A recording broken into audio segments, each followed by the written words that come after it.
What's going on there, YouTube? And welcome to Fresh Comic Stories. Guys, this is the channel where we basically sit down and cover different kinds of comic book stories.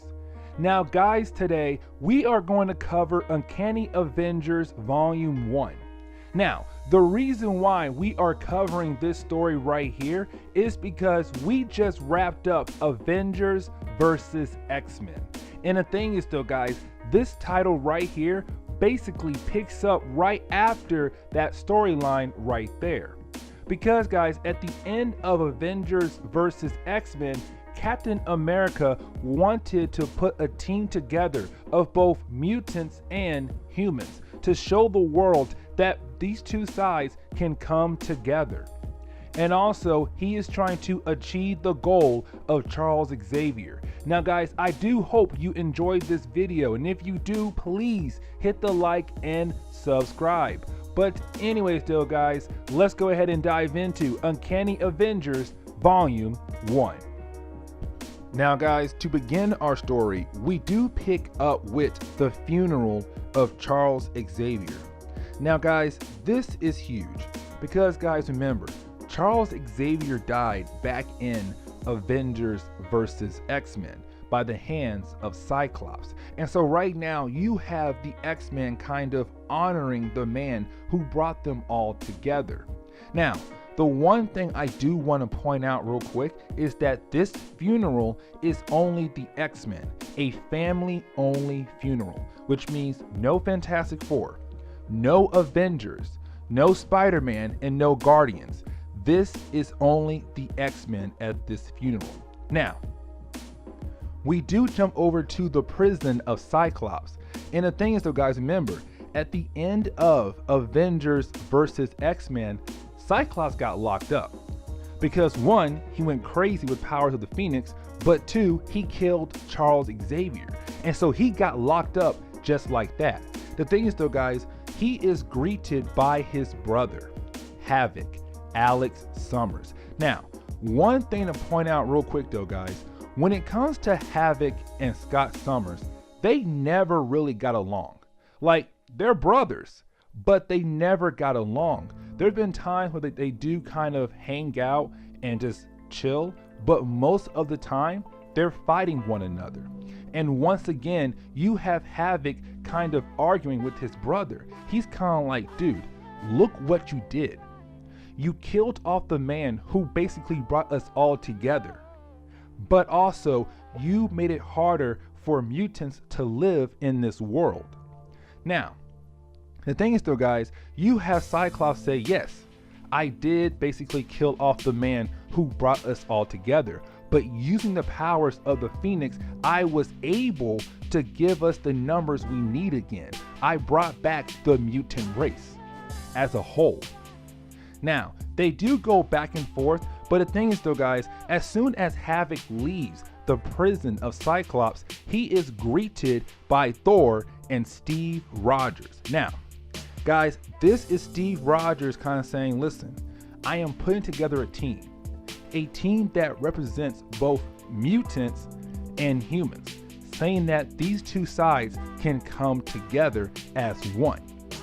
And so the thing is though, Havoc, I want you to be the leader of that team, because we had Charles Xavier as a leader. We had Cyclops as a leader. We even had Wolverine as a leader. But maybe it's time for a new kind of leadership, with you being the leader of the new Avengers team. Now, of course, while they're talking about this, you do have Avalanche attack New York. Now, guys, this is huge because Avalanche is a mutant. And right now, the human race is scared of the mutants even more than they were before, because they just got done with the Cyclops being the Dark Phoenix thing. And now here we are just a week later, and you have Avalanche attacking New York, and he's killing innocent people. And it's kind of like, this is not good at all. Now, the thing is though guys, you do have Steve Rogers and Thor able to fight against Avalanche. And the thing is though guys, they were able to defeat him just like that.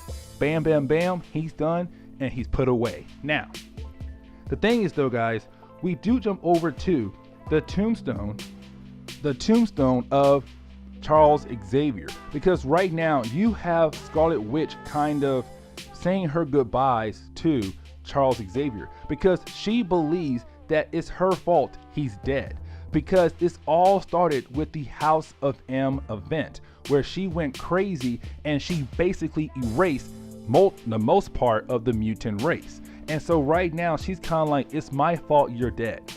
If I didn't go crazy those years ago and basically almost wiped out the mutant race, you would still be here.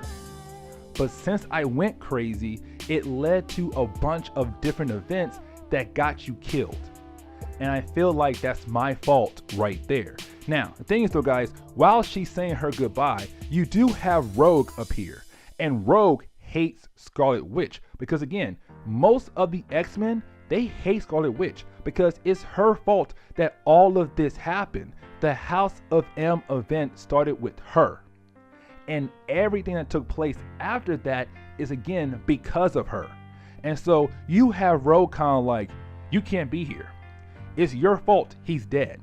And so you kind of have Rogue and Scarlet Witch kind of fight against one another because, again, they hate one another.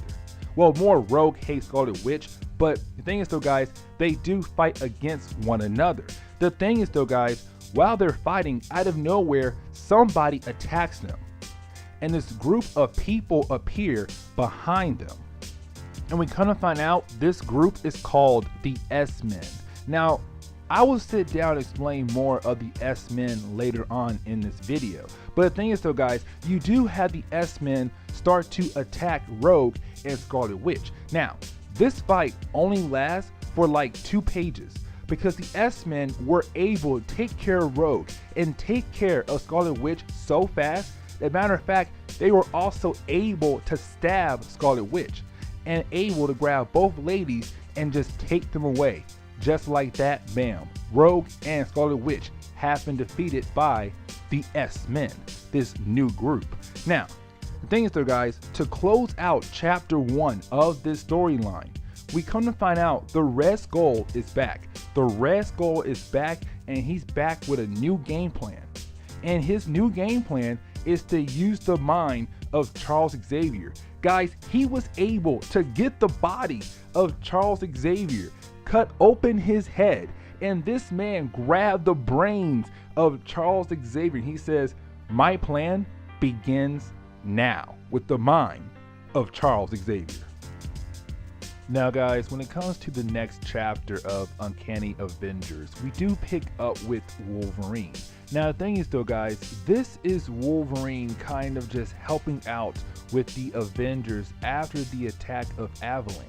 And the thing is though, guys, it's Wolverine trying to see if he is able to find any dead bodies after the attack of Avalanche. Now the thing is though, guys, of course, you do have Wolverine tell Steve Rogers and Thor that he could not find any survivors. Now the thing is though, guys, you do have Wolverine say something is wrong here, because when it comes to Avalanche, Avalanche was a good guy now. He was no longer a bad guy, meaning that somebody must have taken over his mind. Now the thing is though, guys, you do have Steve Rogers tell Wolverine, I think you are correct. Because thing is, while we were fighting against Avalanche, I looked into his eyes and his eyes looked empty, meaning that somebody must be mind controlling Avalanche. The question is though, who?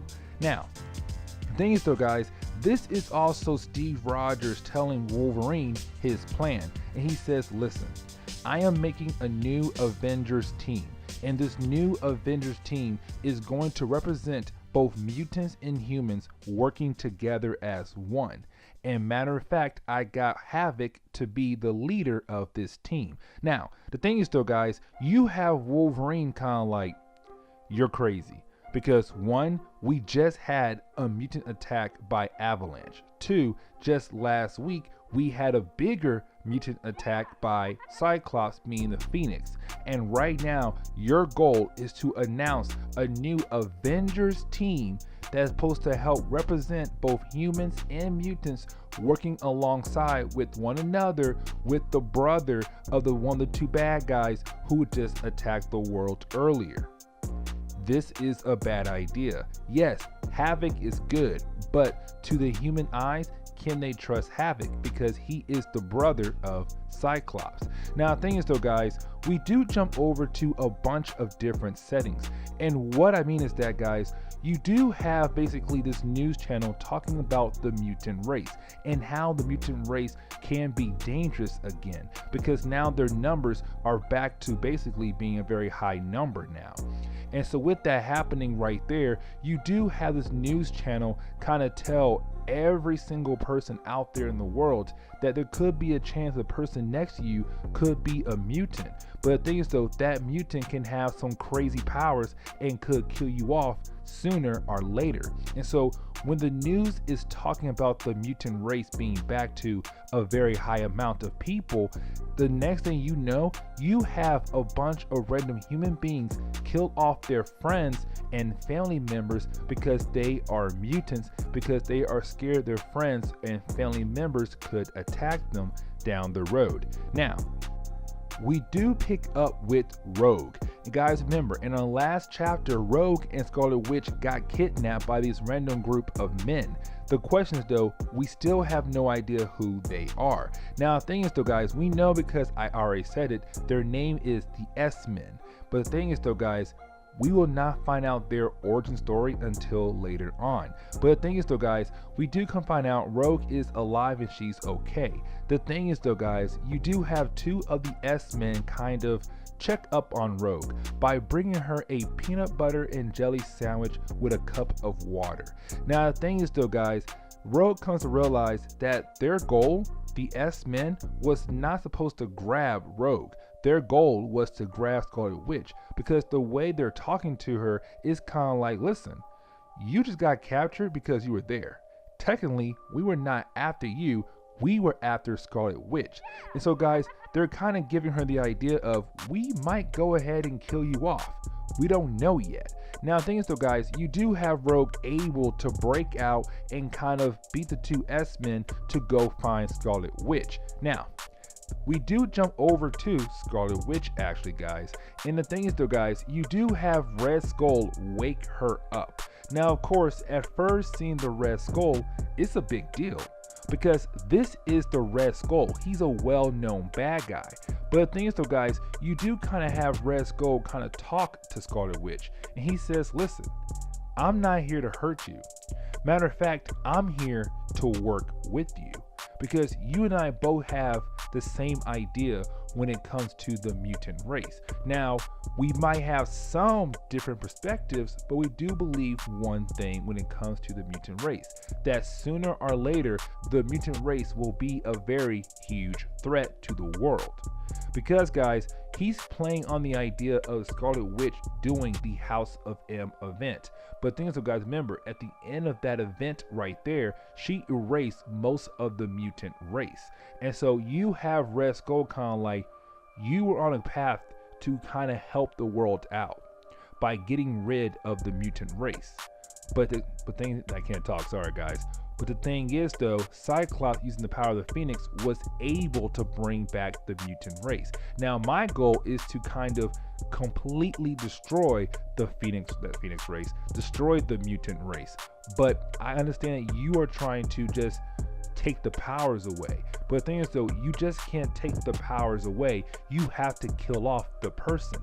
And so if you're trying to save the world, Scarlet Witch, you kind of have to go along with my plans and kill off the mutant race. Now, the thing is though, guys, this is the Red Skull kind of playing mind games by using the powers of Charles Xavier, by playing with her mind. Because guys, remember, at the end of chapter 1, we saw Red Skull holding up the mind of Charles Xavier. And we come to find out that he basically combined the two brains, his and Charles Xavier, together to make one brain, giving him the ability to kind of control people's minds. And so right now he's kind of playing mind games with Scarlet Witch, kind of making her believe that he is right. The mutant race is a threat, that your goal to just take powers away, that was a small goal. You need to move up to the next branch, which is basically getting rid of the mutant race. Now, thing is though, guys, you do have like Red Skull leave to go find Rogue because he found out Rogue escaped. The thing is though, as soon as he leaves, Rogue does reappear behind Scarlet Witch and kinds of fight against her because Rogue overheard their conversation and she now believes that Scarlet Witch is going to work alongside with the Red Skull. Now the thing is though, guys, this fight only lasts for a couple pages because the thing is though, guys, while they're fighting, they do land into one room and they do find the dead body of Charles Xavier. And when they find his dead body, that just ticks off both Scarlet Witch and Rogue.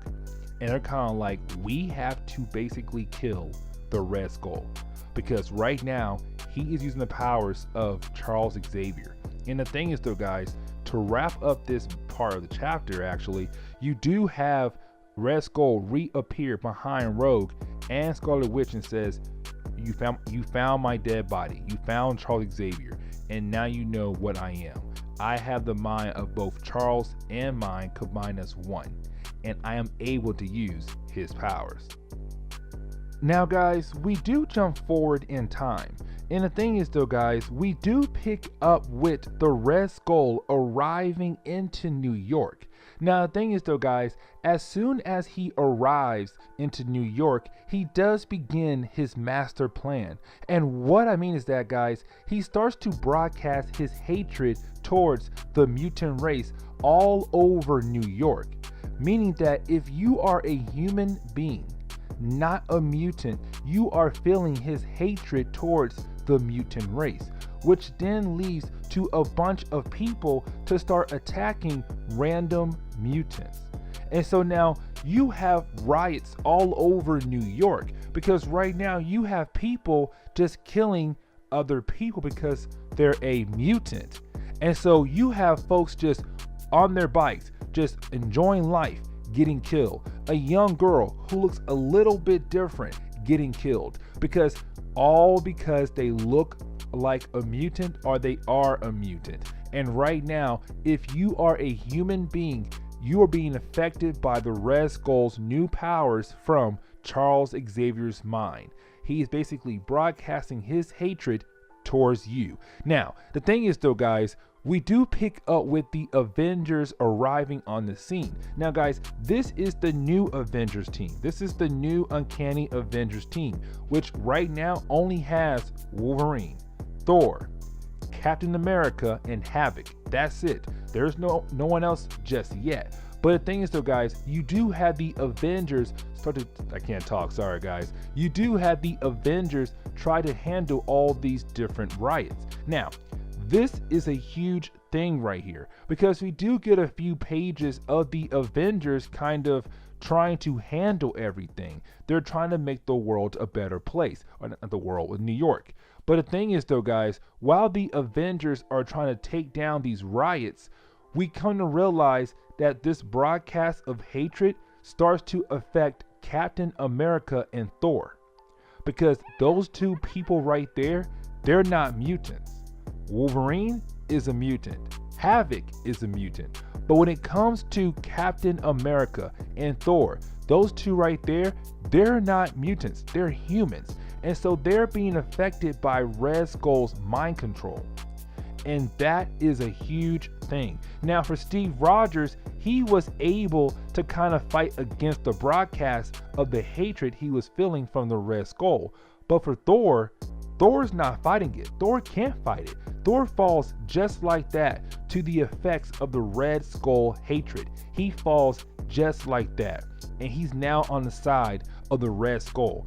And what I mean is that, guys, you do have Wolverine realize that Red Skull is behind all of this.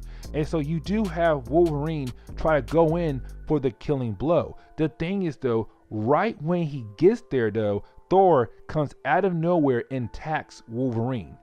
Just knocks out Wolverine just like that. Bam. There's no more Wolverine there. Although he's still alive, but he's knocked out now thanks to Thor. Because now Thor is under the control of the Red Skull. Now guys, to go ahead and wrap this story up, we do pick up with chapter 4. Now guys, this is kind of the last stand for the Avengers, because right now you're talking about it's up to the last few people who are mutants, because right now they are not being mind controlled by Red Skull. So right now it's up to Havoc, Scarlet Witch, Rogue, and also Wolverine. Now Wolverine got knocked out, and so it's up to Havoc, Scarlet Witch, and Rogue. Now the thing is though guys, also Captain America, even though he's not a mutant, he was able to fight against the broadcast of hatred that Red Skull is sending out right now in New York. He was able to fight that mind control and say, no, I know what's going on here and I know what you're doing is wrong. Now, you kind of have Havoc and Scarlet Witch work together to kind of fight against Thor, because Thor is a god, and even though Scarlet Witch is a very powerful magical person, it still is a challenge for her. And so right now you have Havoc and Scarlet Witch trying to fight against Thor. Now the thing is though guys, they are able to defeat Thor just like that. Bam, Thor is gone in a matter of few pages. But the thing is though guys, we now pick up with Captain America fighting against Red Skull. And the thing is though guys, this is a battle we have seen multiple times. Steve Rogers fighting his worst enemy, the Red Skull. The thing is though guys, even though Red Skull is using the powers of Charles Xavier on Captain America, he is able to fight through it and still try to get a chance to defeat the Red Skull.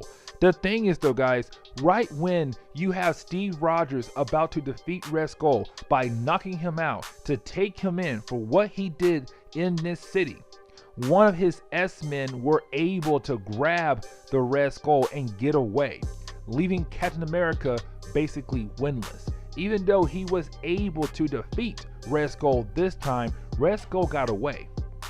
Red Skull got away, which also means that right now it's kind of defeat, because he was able to bring out the hatred that the human race has towards the mutant race. And now you're going to have humans and mutants on their tippy toes right now, because now you have mutants worried, okay, I just saw you across the street. You know I'm a mutant, but I saw you across the street. You're a human and you attacked an innocent person because he's different. Now you got mutants scared of basically walking outside their houses now. He was able to bring all that hatred out into the real world. Now, you do kind of have the Avengers go their separate ways to go back home and heal up. Like for example, you do have Wolverine go home, drink a few whiskey so his healing factor can kick in and kind of heal him up. You do have Thor kind of like standing around mad at himself for being mind controlled by Red Skull. But also guys, you do have Scarlet Witch and Rogue kind of say they are going to join the team. They're going to join this new Avengers team that Steve Rogers is putting together. Now the thing is though guys, this new team, Rogue is only joining because she still does not trust Scarlet Witch. So even though Scarlet Witch joining, she's really joining because she cannot trust Scarlet Witch still. Even though it has been a few years since the House of M event, she still cannot trust Scarlet Witch. And so she's right now only joining the Avengers to watch over the Scarlet Witch. But guys, this is the end of volume 1 of the Uncanny Avengers. Guys, if you did like today's video, please hit that like button down below, and also subscribe for more comic book stories in the near future. Also, any suggestions on books I should read, well, let me know in the comments below, because you never know, your suggestion could be a future video down the road. But anyways guys, I'm out of here and I'll see y'all next comic book video. Later guys.